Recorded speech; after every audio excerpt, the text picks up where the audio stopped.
This is a Fox News alert. Breaking this hour, Russia now says it will suspend its deal with the U.S. to prevent mid-air incidents over Syria in response to the U.S. strike. Now, joining us now again from our studio in Palm Springs, California, is Ric Grennell. He's a former advisor to 4 U.S. ambassadors at the United Nations. Rick, I got to get your reaction first to this development that Russia wants to suspend coordination over the skies of Syria, something that had been in place for a while, to deconflict and make sure nothing escalated. What do you make of this development?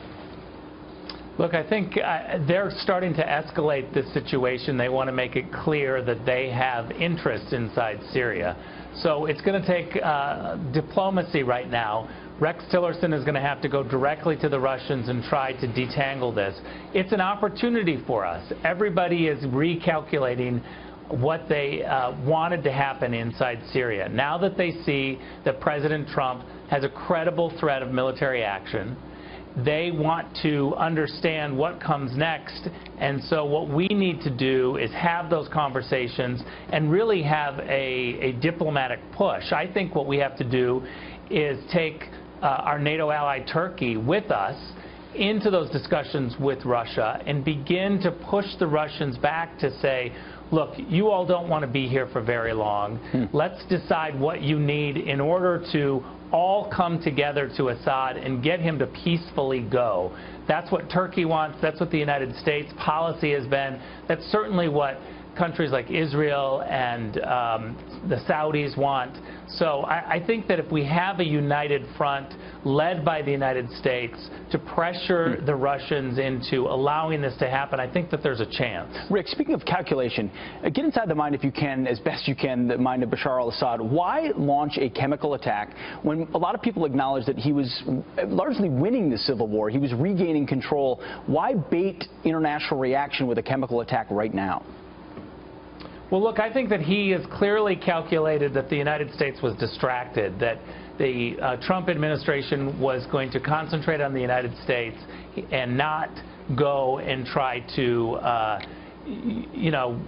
forcefully enforce the red line that should have been enforced under President Obama. So I think it was a miscalculation on his part, but time and time again, the Syrians, especially Bashar al-Assad, has miscalculated. You go all the way back to 2005. There have been many times where you thought that the Syrians would kind of read what was going on and surely they would get it, and they didn't. And I'm thinking with the Rafiq Hariri assassination and the UN investigation and pushing the Syrians out of Lebanon.